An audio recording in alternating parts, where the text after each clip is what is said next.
ಡಿ.ಕೆ. ಶಿವಕುಮಾರ್ ಅವರು ಹೇಳ್ತಾ ಇದ್ರು ನನ್ನ ನೇತೃತ್ವದಲ್ಲೇ ಅಥವಾ ನನ್ನ ನಾಯಕತ್ವದಲ್ಲೇ 2028ರ ಚುನಾವಣೆ ಅಂತ. ಹಾಗಾದ್ರೆ 2.5 ವರ್ಷದ ಬಳಿಕ ಸಿಎಂ ಆಸೆಯನ್ನ ಕೈಬಿಟ್ರ ಹಾಗಾದ್ರೆ ಡಿ.ಕೆ. ಶಿವಕುಮಾರ್ ಅವರನ್ನಂತಹ ಪ್ರಶ್ನೆ ಮೂಡ್ತಾ ಇದೆ. 2.5 ವರ್ಷದ ಬಳಿಕ ಸಿಎಂ ಆಸೆಯ ಕೈಬಿಟ್ರ ಡಿ.ಕೆ. ಶಿವಕುಮಾರ್ ನನ್ನ ನೇತೃತ್ವದಲ್ಲೇ 2028ರ ಚುನಾವಣೆ ಅಂತ ಸ್ಟೇಟ್ಮೆಂಟ್ ಅನ್ನ ಕೊಟ್ಟಿದ್ದಾರೆ. ಹಾಗಾದ್ರೆ ಸದ್ಯಕ್ಕೆ ಸಿಎಂ ಹುದ್ದೆಗೆ ಏರುವಂತಹ ಆಸೆ ಇತ್ತಲ್ಲ, ಅದರಿಂದ ಹಿಂದೆ ಸರಿದ್ರ, ಕೈ ಬಿಟ್ರ ಆಸೆಯಿಂದ 2028ಕ್ಕೆ ನಾನೇ ಸಿಎಂ ಎಂಬ ಪರೋಕ್ಷವಾದಂತಹ ಸಂದೇಶವನ್ನ ಕೂಡ ರವಾನಿಸಿದ್ದಾರೆ. ಡಿಕೆಶಿ ಹೇಳಿಕೆ ತಪ್ಪೇನಿಲ್ಲ ಬಿಡಿ ಅಂತ ಸಿಎಂ ಬಣದವರು ಡಿ.ಕೆ. ಶಿವಕುಮಾರ್ ಅವರಿಗೆ ಟಾಂಗ್ ಕೊಡ್ತಾ ಇದ್ದಾರೆ. ಇನ್ನು ಪ್ರಮುಖವಾಗಿ ನೋಡೋದಾದ್ರೆ ಸಿಎಂ ಅಧ್ಯಕ್ಷ ಅಥವಾ ಸಿಎಂ ಕುರ್ಚಿಗೆ ಒಂದ್ ಕಡೆ ಡಿ.ಕೆ. ಶಿವಕುಮಾರ್ ಅವರು ಕೂಡ ಕಣ್ಣಿಟ್ಟಿದ್ರು. ಹಾಗೆ ಅವರು ಪರೋಕ್ಷವಾಗಿ ಹೇಳಿಕೆಯನ್ನ ಕೂಡ ಕೊಟ್ಟಿದ್ರು. ಹಾಗೆ ಸಿಎಂ ಬಣದವರು ಕೂಡ ಸಿಎಂ ಸಿದ್ದರಾಮಯ್ಯ ಅವರೇ ಮುಂದುವರಿತಾರೆ ಅಂತ ಕೂಡ ಹೇಳಿಕೆಯನ್ನ ಕೊಡ್ತಾ ಇದ್ರು. ಆದ್ರೆ ಇದೀಗ ಶಾಕಿಂಗ್ ನ್ಯೂಸ್ ಏನು ಅಂತ ಹೇಳಿದ್ರೆ, ಸ್ಫೋಟಕ ಹೇಳಿಕೆಗಳು ಏನು ಅಂತ ಹೇಳಿದ್ರೆ, ಮುಂದಿನ ಚುನಾವಣೆ 2028ಕ್ಕೆ ನಾನೇ ನೇತೃತ್ವವನ್ನು ವಹಿಸ್ತೀನಿ ಅಂತ. ಅಂದ್ರೆ 2 ವರ್ಷ ಆದ್ಮೇಲೆ ಈಗ ಸಿಎಂ ಆಗುವಂತ ಕನಸನ್ನ, ಆಸೆಯನ್ನ ಕೈಬಿಟ್ರ ಅಂತ. ಹಾಗೆ 2028ಕ್ಕೆ ನಾನೇ ಸಿಎಂ ಎನ್ನುವಂತ ಪರೋಕ್ಷವಾದಂತಹ ಸಂದೇಶವನ್ನ ಕೂಡ ರವಾನಿಸಿದ್ರ ಡಿ.ಕೆ. ಶಿವಕುಮಾರ್ ಅಂತ. ಅಂದ್ರೆ ಕೇವಲ 2.5 ವರ್ಷ ಬೇಡ, ಕಂಪ್ಲೀಟ್ ಆಗಿ 5 ವರ್ಷದ ಅವಧಿಯ ಸಿಎಂ ನಾನೇ ಆಗ್ತೀನಿ ಅನ್ನುವಂತಹ ಪರೋಕ್ಷವಾದ ಹೇಳಿಕೆಯನ್ನ ಅಥವಾ ಸಂದೇಶವನ್ನ ರವಾನಿಸಿದ್ರ.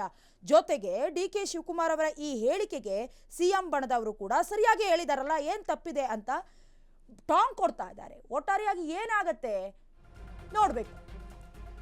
2.5 ವರ್ಷದ ಬಳಿಕ ಸಿಎಂ ಆಸೆಯನ್ನ ಡಿ.ಕೆ. ಶಿವಕುಮಾರ್ ಅವರು ಕೈ ಬಿಟ್ರ. ಸಚಿವರ ದೆಹಲಿ ದಂಡಯಾತ್ರೆಯ ಬಳಿಕ ಈಗ ಡಿ.ಕೆ. ಶಿವಕುಮಾರ್ ಅವರು ದೆಹಲಿಯತ್ತ ಹೋಗ್ತಾ ಇದ್ದಾರೆ. ಹೈಕಮಾಂಡ್ ವರಿಷ್ಠರನ್ನ ಭೇಟಿಯಾಗ್ತಾರೆ ಡಿ.ಕೆ. ಶಿವಕುಮಾರ್ ಅವರು. ಸಿಎಂ ಬಣದ ವಿರುದ್ಧ ಕಂಪ್ಲೇಂಟ್ ಕೊಡ್ತಾರಾ ಹಾಗಾದ್ರೆ ಡಿ.ಕೆ. ಶಿವಕುಮಾರ್? ಖರ್ಗೆಯ ಎಚ್ಚರಿಕೆಯ ಬಳಿಕವೂ ಕೂಡ ಬಹಿರಂಗವಾದ ಹೇಳಿಕೆಯನ್ನ ನೀಡ್ತಾ ಇದ್ದಾರೆ. ಹಾಗಾಗಿ ಪಕ್ಷ ಸಂಘಟನೆಗೆ ರಾಜಣ್ಣ ಹೇಳಿಕೆ ಅಡ್ಡಿ ತರಬಹುದು. ಜಿಲ್ಲಾ ಪಂಚಾಯಿತಿ, ತಾಲೂಕು ಪಂಚಾಯಿತಿ ಚುನಾವಣೆಗೂ ಕೂಡ ಎಫೆಕ್ಟ್ ಆಗಬಹುದು ಅಂತ. ಯಾವುದೇ ಸಮಾವೇಶ ಪಕ್ಷದ ವೇದಿಕೆಯಲ್ಲೇ ನಡೀಲಿ ಅಂತ ಕೂಡ ಹೇಳಿಕೆಯನ್ನ ನೀಡ್ತಾ ಇರೋದು ಡಿ.ಕೆ. ಶಿವಕುಮಾರ್ ಅವರು.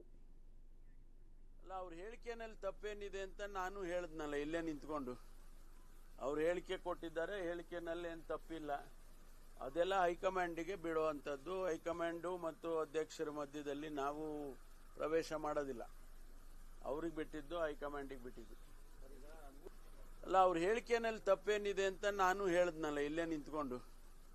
ಅವ್ರು ಹೇಳಿಕೆ ಕೊಟ್ಟಿದ್ದಾರೆ, ಹೇಳಿಕೆನಲ್ಲಿ ಏನು ತಪ್ಪಿಲ್ಲ.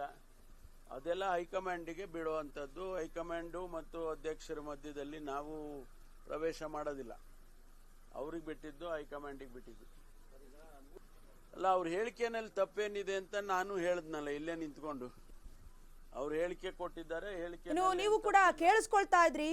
ಪರಮೇಶ್ವರ್ ಅವರು ಹೇಳಿಕೆಯನ್ನ ಕೊಡ್ತಾ ಇರೋದು ಅಂದ್ರೆ ನನ್ನ ನಾಯಕತ್ವದಲ್ಲಿ ಚುನಾವಣೆ ಅಂತ ಡಿ.ಕೆ. ಶಿವಕುಮಾರ್ ಅವರು ಹೇಳಿಕೆಯನ್ನ ಕೊಡ್ತಾ ಇದ್ದಾರಲ್ಲ, ಅವರ ಹೇಳಿಕೆ ತಪ್ಪಿಲ್ಲ ಅಂತ ಕೌಂಟರ್ ಕೊಡ್ತಾ ಇದ್ದಾರೆ. ಮುಂದುವರೆದು ಈ ವಿಚಾರ ಏನಿದೆ ಅಂದ್ರೆ 2028ಕ್ಕೆ ನಾಯಕತ್ವವನ್ನು ವಹಿಸಬೇಕು ಅನ್ನುವಂತ ವಿಚಾರ, ಇದು ಡಿ.ಕೆ. ಶಿವಕುಮಾರ್ ಹಾಗೆ ಹೈಕಮಾಂಡ್ಗೆ ಬಿಟ್ಟಿದ್ದು. ಈ ವಿಚಾರ ಏನಿದ್ರು ಹೈಕಮಾಂಡ್ ಹಾಗೆ ವರಿಷ್ಠರು ನೋಡ್ಕೊಳ್ತಾರೆ ಅಂತ ಬೆಂಗಳೂರಲ್ಲಿ ಗೃಹ ಸಚಿವ ಡಾಕ್ಟರ್ ಜಿ ಪರಮೇಶ್ವರ್ ಅವರು ಹೇಳ್ತಾ ಇದ್ರು. ಎಲ್ಲ ಒಂದ್ ಕಡೆ ಸಿಎಂ ಸಿದ್ದರಾಮಯ್ಯ ಅವರ ಪರವಾಗಿಯೇ ಇಲ್ಲಿವರೆಗೂ ಕೂಡ ಅವರು ಸಪೋರ್ಟಿವ್ ಆಗಿ, ಬೆಂಬಲವಾಗಿ ಮಾತನಾಡ್ತಾ ಇದ್ರು. ಈಗ ಟಾಂಗ್ ಕೊಡುವಂತ ಕೆಲಸ ಕೂಡ ಪರಮೇಶ್ವರ್ ಅವರಿಂದ ಆಗಿರೋದು.